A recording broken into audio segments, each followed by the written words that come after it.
Alright geezers, Jules here from FGS, and you know what? When you're about to set off and smash evil right in the spine, what is the first thing that you want to sort out? No, it's not whether your backpack can hold all of that chicken and rice you need to maintain those gains, brothers. You've got protein brain, chill out mate. No, it's actually sorting out your gear, and this all begins by picking an outfit. An adventuring outfit should be rugged, resilient, offer protection, not be too cumbersome, and of course be easy to clean thanks to all the blood you're going to get on it, and if you're in a survival horror title, all of the excrement you'll be absolutely filling it with. However, what we're talking about today are outfits that check precisely none of these boxes and are either downright ridiculous, utterly weird, or just so hard to unlock that barely anybody actually saw your fancy new duds. And speaking of fancy and being fashionable, I am not alone in this week's Deep Cut with Jules Gill, baby, because my longtime friend and all-time horror expert Ash Millman is here to help as well. Hello Ash. Hi, I'm Ash. So with this in mind, I'm Jules, she is most definitely Ash, and these are 8 unhinged secret video game skins. And you know the drill, this is the Deep Cut with Jules Gill, baby, so don't expect to see Sailor Chris from Resident Evil or Zack's alien costume from Dead or Alive, because they're all too bloody obvious. Deep cuts only. Now let's get on with things. Ash, take it away. 8. Dragon Buster Playboy bunny suit. Now, friends, if you thought that Stellar Blade was topping the list of bootylicious bodysuit babes, then you have seen nothing. Unless that was your intention by respectfully looking away, in which case, kudos. Anyway, internal shame aside, let's take a look at old arcade game Dragon Buster that hid a salacious secret skin that rewarded you for perverted perseverance. As your character Clovis, who sounds like a humble cow or the mascot for a butter brand, battles his way through the game, he'll come across items and accessories to aid his quest. 2 of these items are the crown and the scepter, both of which belong to the princess you're out to rescue. When held individually, they allow Clovis access to the princess on certain levels. But put those 2 together, you got yourself a royalty clothing removal device. Yeah. Each time Clovis reaches the princess carrying both items, she'll be wearing less and less clothes. From a dress, to a miniskirt, to a full-on Playboy bunny, these secret skins really dissipate as the game goes on. And of course, this being a video game from the mid-80s, it didn't make any sense and was just there to reward enthusiastic grotters. Congratulations. Dragon Buster, more like Buster. Oh, Jules, man, what have you written in this script? Number 7, Under the Skin, Cosmi Senior. Now I won't lie to you, my friends.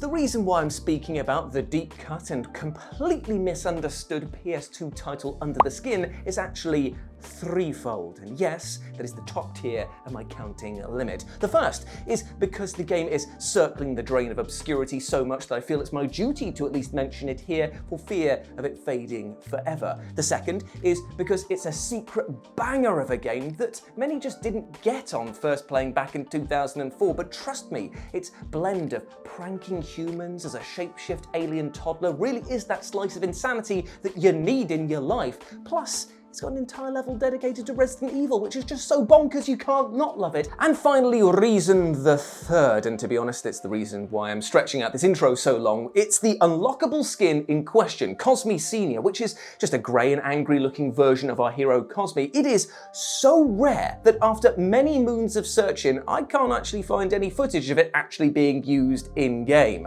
That to me, in this day and age where you can watch every episode of 90s British kids TV show Zap on YouTube, is, quite frankly, bananas. I've got tons of guides confirming that it actually exists, but no footage to back this claim up, which is probably going to drive my editor Mark insane.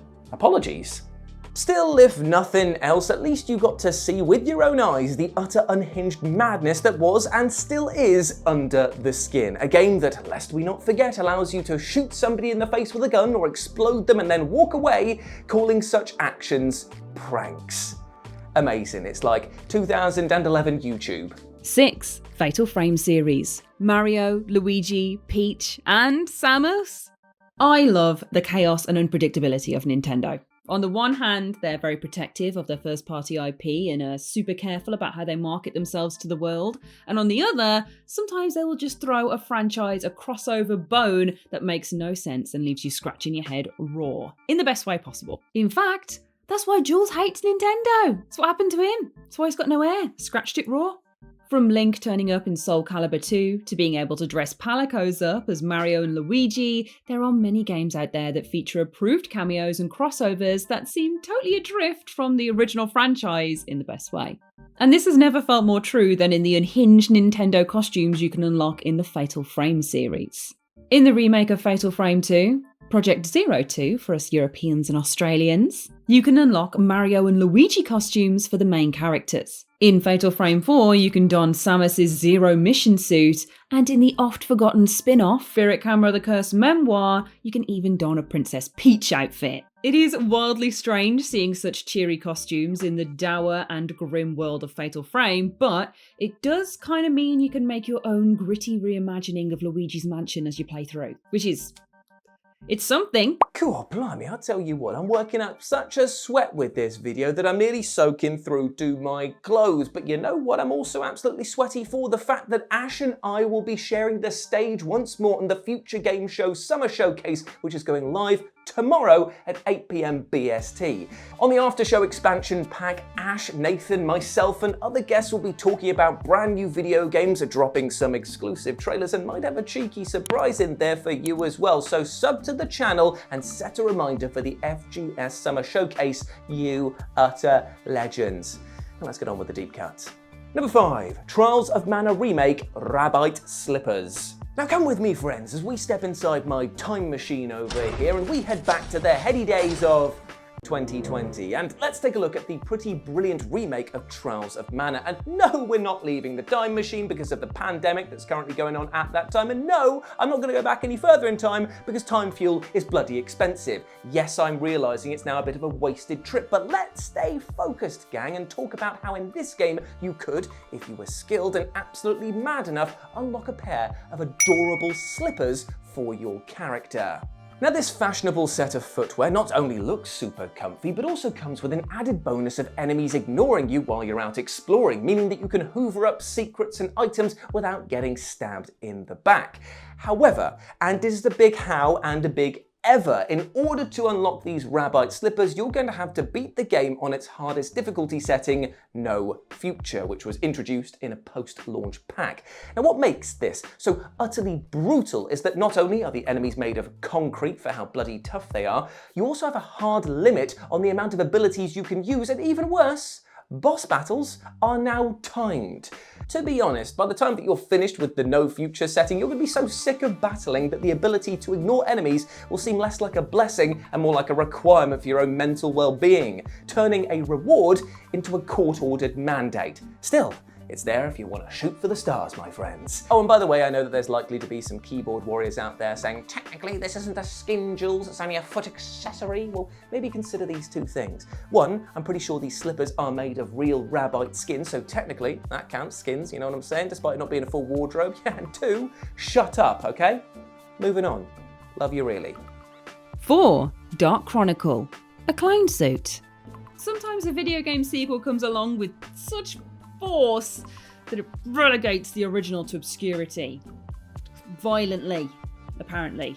Dark Chronicle, or Dark Cloud 2 if you prefer, does just that, knocking the original and quite brilliant PS2 game out of the park. Here you have better graphics, 2 playable protagonists, a sumptuous gameplay loop, and all of the town building you could possibly ask for, which if you're a fan of the original, doctors would define as an unhealthy amount.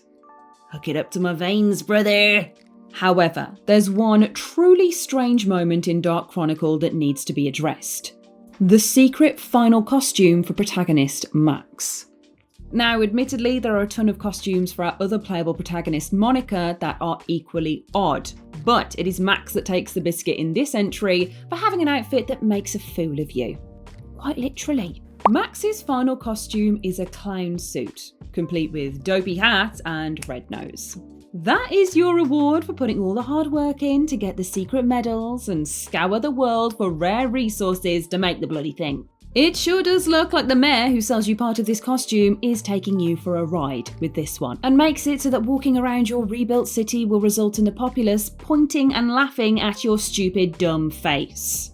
Congrats on completing the game, loser! Number 3, Tombi 2, a new suit. Welcome to the court of gaming law, my friends, where the truths are true and the facts speak for themselves. Here is my opening statement. Tombi 2 rocks, case closed. Now, in all seriousness, Tombi, or Tomba if you're across the pond, is a beautiful slice of platforming gold, combining a relentlessly fun gameplay loop with charming visuals, and the sequel was even bloody better. In fact, you might love Tombi 2 so much that you'd actually aim for that 100% completion rating, which will see you have to complete all the side events, find every treasure, and uncover every secret, as you might expect. Yet there's actually a secret bonus for doing all of this outside of bragging rights. It's just a shame that it's not something that you'll want to be shouting from the rooftops that you went the distance for. I say this because your reward for all of this painstaking effort is a new suit.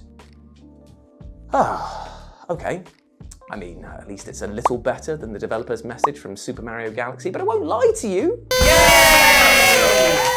I am so underwhelmed right now that my spirits are chilling on the Titanic. So, yes, this fancy red suit is all you get for this insane effort, and weirdly enough, the reward message that you get declares that you can't be an adventurer running around in your pants with your shirt off. My dude, my guy, my sweet summertime soldier, I have been doing exactly that, to 100%, no less. So who are you to tell me what adventuring can or cannot be done without a shirt? In fact, now that I've done everything in this game, this suit will actually see 0% of adventuring because there's nothing left to do. But I think what makes this skin so utterly unhinged for me personally is just how not Tombi the appearance looks. I mean, seeing our pink-haired wild child stuffed into this monkey suit just doesn't look right. It kind of like when you see wrestlers wearing their suits. I mean, that is too much beef to squeeze into a three-piece, my dude. Stick to your Blanca shorts, please, for the love of God.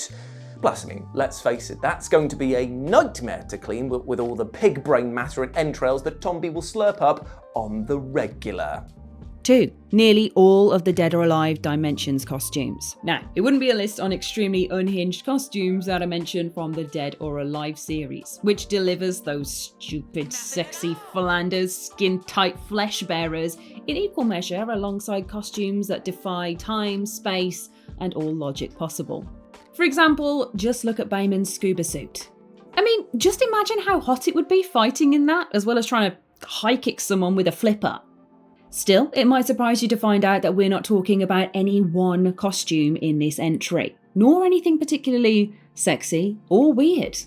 Because thanks to Dead or Alive Dimensions' offbeat way of unlocking costumes, barely anyone managed to even see what was available to wear in the first place. The reason I say this is because Dimensions used 3DS's Street Pass feature, which means that if you were walking past a random hotspot or another player with their 3DS on, there was a chance you might unlock a random outfit for your fighter.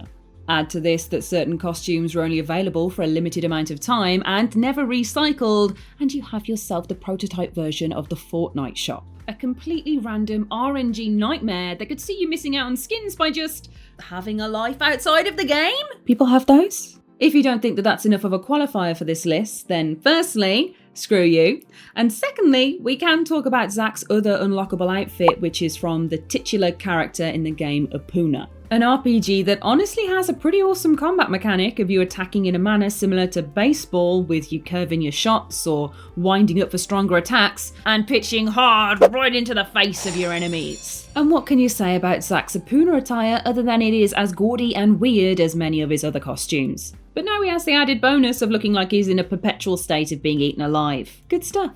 And number 1, your dog is a chair. Rule of Rose. And so we close on not just one totally unhinged skin, but a whole slew of utterly mad costumes that you can pick from, each of which defies belief more than the last, which in essence is actually quite fitting, as Rule of Rose is a psychological horror game that constantly pushes things to the limit. After completing the game and netting the good ending, you'll be rewarded with a key that unlocks access to a dressing room, and it's here that the madness fully begins, as not only do the costumes change Jennifer's appearance, but also Brown, her loyal puppy pal. Things start off pretty strange with the tennis instructor outfit and the nurse outfit, and then fall off the bloody cliff of logic with the octopus outfit that also changes brown into a crab. However, the best and most unhinged is the option that lets you turn brown into a chair. A regular chair, which you can still pet by the way, that follows you around, slamming splinters into foes when it attacks with all of its chair-like ferocity. I guess that would make its breed an Irish sitter. To be fair, all credit goes to my friend Lawson for coming up with that one, because that was far superior than my contribution of a golden recliner. Plus he said that if I didn't credit him that he would, and let me just remember the note here, yeah, he'd break both of my legs and my egg head with my own leg shards, which seems like a pretty measured response from somebody from the north, and I can say that because I live there. Still, for the utter oddity of being followed around by an obedient, sentient chair, Rule of Rose has to take the top spot on today's Deep Cut. With Jules Gill, baby. And there we have it, my friends, 8 unhinged secret video game skins. I want to give a massive thank you to Ash for helping me out with this list, and you can check out both of us tomorrow here back on the channel when we go live with the Future Game Show Summer Showcase, where we're going to be hosting the after party, the expansion pack. Please come and check it out. You'll see tons of new games, and trust me, there are a lot of bloody good ones. But if you just can't wait to chat to us in the meantime, you can follow us on our social medias. Myself is here, you can follow Ash over here, and you can follow my lovely editor Mark here above me, as it looks like I'm praising him, as I should, because trust me, he makes me look far better than the mess you actually see. Think about what you see every week, and then imagine what you don't. There be horrors, my friend. But still, I hope that you're treating yourself well, my friend. And before I go, I just want to say one thing. Even though we spoke today about unhinged video game skins, there's one skin that we should all try to be more comfortable in, and that is our own. Forgive yourself for mistakes that you've made in the past. Learn to love yourself. Appreciate that the time you have here on this planet is a one and done affair, and trust me, it matters that you treat yourself with kindness more than ever once you realize that. Be kind to yourself, because you are a massive ledge and you deserve the bloody best. No one deserves the right or has the right to make you feel bad about you being in your own skins. You are the only one that lives in your own mind. Take control of it, my friends, and realize you're a massive ledge. As always, I've been Jules. You have been awesome. Never forget that, and I'll speak to you soon.